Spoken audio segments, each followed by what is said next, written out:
é lícito ou não pagar imposto a César? Vejam, essa pergunta ela precisa de um contexto histórico para a gente entender. É que, na época de Jesus, aquela região na qual Jesus vivia tinha sido tomada e invadida pelos romanos.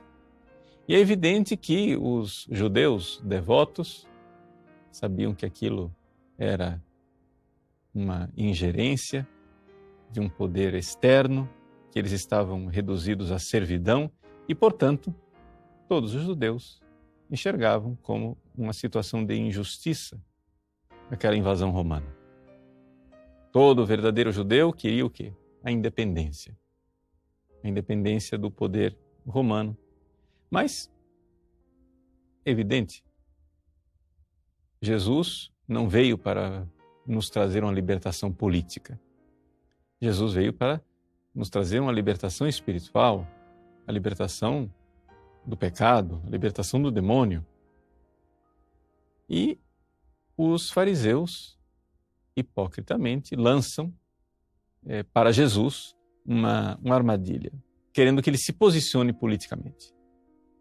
Ou seja, se Jesus responder que se deve pagar imposto a César, então ele é um colaboracionista. Ele está ajudando aos invasores e, portanto, é um traidor. Mas se ele disser que não se deve pagar imposto a César, ao mesmo tempo, ali ele estaria caindo numa armadilha, porque os judeus poderiam tranquilamente apresentá-lo diante de Pôncio Pilatos com a acusação de que, de fato, ele era um arruaceiro, um revolucionário, que estava contra o poder constituído. Então esse é o dilema no qual foi colocado Jesus.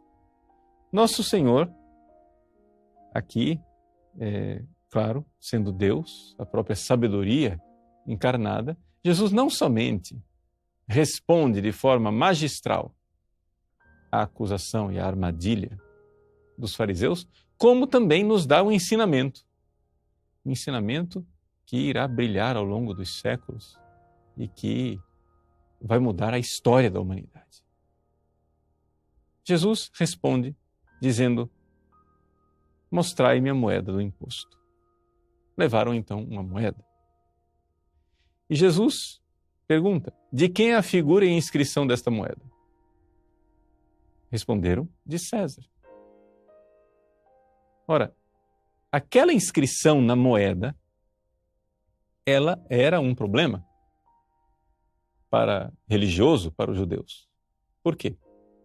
Porque a efígie de César, o rosto de César na moeda, era um culto feito a César, porque ele era apresentado ali como divino. É o divino César. E a imagem de um homem, César, que era cultuado como Deus, é uma idolatria evidente. Quando você vai e estampa um falso Deus numa moeda, você está cometendo um ato de idolatria. Tanto que estas moedas não podiam entrar no templo. Todo mundo conhece aquele episódio no qual Jesus entra lá no átrio do templo e vira a banca dos cambistas, né? Dos trocadores de moeda. Por quê? Porque todas as pessoas chegavam com moedas onde havia a imagem de César. E é evidente que os judeus não iam permitir que aquelas moedas idólatras fossem usadas para pagar a doação do templo. Então, não se podia jogar e colocar as moedas romanas com a efígie de César, com a imagem de César, no gasofilácio, lá no cofre de doações. Era necessário primeiro passar pelos cambistas eles trocavam, recebiam as moedas romanas, davam moedas internas que valiam para o templo, e aí se podia fazer a doação no templo. Então é interessante a gente notar isso, por quê? Porque para nós, para entender esse evangelho, nós temos que nos colocar aqui no contexto histórico, para entender profundamente. Jesus está dizendo, vamos lá, de quem é a inscrição que está nessa moeda? É de César. Ao responder isso, os fariseus estão dizendo, é de um falso Deus. Então, Jesus responde, dai, pois, a César o que é de César. Para que vocês querem essa moeda idólatra? Para ficar com vocês? Entrega para César, é dele. E vamos dar a Deus o que é de Deus. Ou seja, ao Deus verdadeiro, o culto verdadeiro, e César era um Deus falso, e, portanto, o que é que nós podemos dar para um Deus falso, né? Deixa ele lá com os seus ídolos. No fundo, é essa a controvérsia, essa é a saída que Jesus deu, respondendo magistralmente os fariseus, mas ao mesmo tempo também nos dando um ensinamento que brilha ao longo dos séculos. E que ensinamento é esse? É esse que nos interessa, é a parte agora que é mais importante. Jesus aqui está mostrando que nós cristãos devemos sim ser bons súditos do rei. Ou seja, precisamos ser bons cidadãos, para usar uma linguagem moderna. No Estado brasileiro, nós somos cidadãos e devemos obedecer às leis, não é? Essa é a atitude de nosso Senhor Jesus Cristo e esse sempre foi o ensinamento da igreja. Você veja, por exemplo, as cartas de São Paulo ou na primeira carta de São Pedro, né? São Pedro sabia perfeitamente, quando ele escreveu a primeira carta dele, que os cristãos estavam sendo perseguidos. Ele fala do fogo de Roma, que Nero mandou atear e colocar a culpa nos cristãos. Ele faz uma alusão indireta a isso. São Pedro está ali, diante de uma grande perseguição. E, no entanto, este império romano que persegue os cristãos é o poder constituído e São Pedro diz, olha, rezem pelo rei. Porque toda autoridade vem de Deus. Mas onde é que está a autoridade do rei? Ah, aqui é que vem a coisa. Meus queridos, os reis, os políticos, aqueles que são as autoridades civis, eles somente têm poder sobre os nossos corpos. Mas eles nada mandam em nossas almas. Vamos dar a Deus o que é de Deus. Jesus, ao dizer, dai a César o que é de César e a Deus o que é de Deus, ele está proclamando aqui a liberdade das almas. Por quê? Porque esses poderes civis não mandam em nossas almas. E, portanto, existe sempre uma liberdade interior. Jesus, ao pronunciar esta frase, está dizendo a nós que nós não podemos e não devemos obedecer leis que irão contra a vontade de Deus. A partir disso que Jesus está dizendo, os cristãos morrerão aos milhares. Os cristãos irão como mártires gloriosos para as arenas dos circos romanos, para serem entregues às feras, para serem crucificados, queimados vivos, para dar a Deus o que é de Deus. E negar a César o que não é de César. Não cabe a César o culto como divindade. Cabe a ele a obediência como cidadão. Muito bem. Eu sou cidadão brasileiro. O que eu devo ao governo brasileiro? A obediência dada às suas leis justas, lícitas, boas. Eu devo obedecer como um bom cidadão. Mas, se o Congresso Nacional, se o Supremo Tribunal Federal, Se o presidente da República, ou o governador do estado, que seja, o prefeito da minha cidade, se vierem com um pedido de alguma coisa que vai contra a vontade de Deus, vai contra aquilo que é o direito natural, aquilo que são as leis instituídas por Deus na própria natureza da coisa, meus irmãos, nós temos que proclamar a liberdade cristã. A liberdade cristã de saber que não. Os senhores são autoridade constituída, sim, mas a autoridade constituída que não está acima de Deus. E a Deus, o que é de Deus? Veja, foi exatamente falando esta mesma coisa que Jesus está ensinando nesse evangelho, que São Pedro, nos Atos dos Apóstolos, nos recorda. Convém antes obedecer a Deus do que aos homens. Convém antes obedecer a Deus. Então, eis aí a liberdade cristã. Podem sim nos levar para as prisões. Eles têm poder sobre os nossos corpos. Mas nenhum poder poderá mudar as nossas almas. E nós continuaremos dizendo não. Não darei a César aquilo que não é de César. Eles podem torturar os nossos corpos. Podem nos matar. Podem nos matar fisicamente ou nos matar moralmente, que é a forma como se usa hoje em dia para matar as pessoas, para perseguir os cristãos. Ou seja, a calúnia, a difamação, a perseguição, aniquilar a pessoa politicamente, aniquilar a pessoa com seus direitos de cidadão, difamar. Mas isso é somente aquilo que eles podem fazer. Nós poderíamos aqui dizer, fazendo uma analogia, com aquilo que é o poder que o demônio tem. Os demônios, Deus deu a eles permissão de nos tentarem. Mas tem duas coisas, dois limites. Eles não podem nos tentar acima de nossas forças e nem eles têm acesso à nossa alma.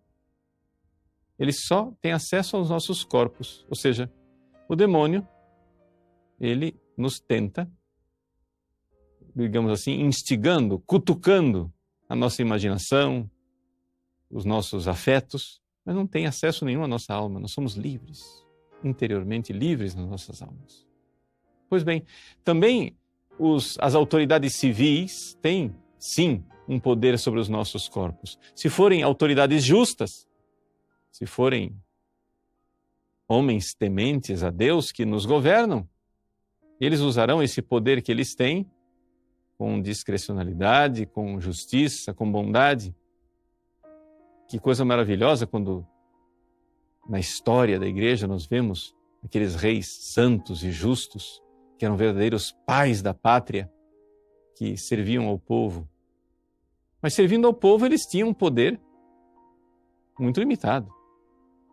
Era um poder sobre os corpos, ou seja, por ordem na sociedade, em uma ordem externa. Mas existe algo que os reis nunca fizeram.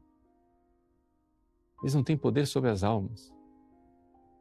E, no entanto, meus queridos, vejam que nós estamos num tempo em que, miseravelmente, os governos parecem que estão cada vez mais querendo ter poder sobre as almas. Sim, porque, ao contrário do que aconteceu na história, nós temos agora uma arrogância do poder civil, onde os governos pensam que agora eles devem educar os povos, que eles têm o poder educacional. Vejam, é importante você notar isso. O poder educacional, o poder de educar, não é um poder sobre os corpos, é um poder sobre a alma. Quando você que é pai, você que é mãe, você vai educar o seu filho. O seu filho rebelde pode se recusar ouvir a sua educação e você põe ele de castigo. Mas esse poder que você tem de colocar seu filho de castigo, olha, vai ali, vai naquele cantinho ali e fica pensando no que você fez. Ó, seguinte, não vai ter merenda. Você não vai comer o docinho que eu comprei. Vai ficar de castigo.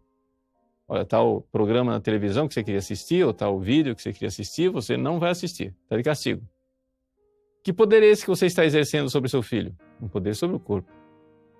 Você está sendo autoridade civil, por assim dizer.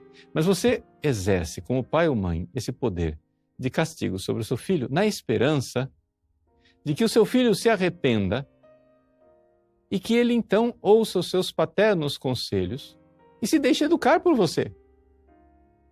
Que ele comece a enxergar onde está o valor, a virtude, o bem, as coisas de Deus. Não é isso que você pai, que você mãe faz? Pois bem, acontece o seguinte, que na sociedade, estes dois poderes sempre estiveram bem distintos. Desde que Jesus disse, dai a César o que é de César e a Deus o que é de Deus, nas sociedades que vieram depois de Cristo, as coisas foram organizadas dessa maneira. Os reis cuidavam da ordem externa, da ordem civil, e a igreja tinha o poder verdadeiramente educacional. Era a igreja que, pregando o evangelho, ensinava as pessoas a darem a Deus o que é de Deus. É a igreja que ia transformando os corações e fazendo com que as pessoas obedecessem a Deus. É por isso que a igreja, ao longo dos séculos, foi cada vez mais sendo reconhecida como autoridade, de tal forma que a autoridade de ensinamento dos papas, dos bispos e da igreja enquanto tal, fazia tremer os imperadores. Por quê? Porque o imperador sabia muito bem o poder que ele tinha era somente sobre os corpos. Era uma ordem externa. Mas agora, vejam só, meus queridos, que trágico. Nós estamos num tempo em que os governos agora se arrogam o direito de educar os povos. E o que é pior, mais trágico ainda, em que muitos membros da igreja concedem isso. Ou seja, membros da igreja deixam de evangelizar, deixam de educar e querem conceder esse poder a outras instâncias, né? Quem que vai educar agora? Quem vai educar vão ser as autoridades civis, as autoridades internacionais, as autoridades locais. A igreja, então, se vê enfraquecida porque membros da igreja, sim, membros da igreja, às vezes padres, às vezes bispos, às vezes leigos, religiosos, religiosas, terminam se rendendo diante de César e dizendo, sim, César, sede vós a nos educar. Educai-nos, ó César. Quando, na verdade, quem deve nos educar e nos dar o caminho de Deus é a igreja. Por isso, meus irmãos, minhas irmãs, eu quero deixar nesse evangelho aqui, nessa reflexão, no seu coração, bem marcado uma realidade. Primeira coisa. Em primeiríssimo lugar, você, cristão, católico, você tem que notar. Nós somos livres e ninguém irá nos tirar essa liberdade. Quem nos separará do amor de Cristo? A perseguição? Não. A espada? Não. A prisão? Não. As torturas? Não. Nada será capaz de nos separar do amor de Cristo. Eles podem dilacerar os nossos corpos. Mas existe essa liberdade interior, onde é Deus quem é a luz que ilumina nossas almas. Mas segunda coisa, é importante você notar este poder nativo da igreja e das famílias que, iluminadas pela igreja, educam os seus filhos. Não existe poder civil humano constituído que possa nos tirar esta missão, a missão de nós educarmos os nossos filhos, de nós transmitirmos a fé, os valores cristãos.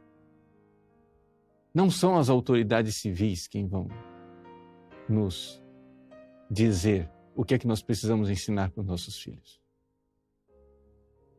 Não são currículos montados por poderes educacionais, sejam eles municipais, estaduais, nacionais ou internacionais. Existe uma liberdade de Deus. Nós precisamos dar a alma dos nossos filhos para Deus. Você precisa dar a sua própria alma a Deus. Dai a Deus o que é de Deus.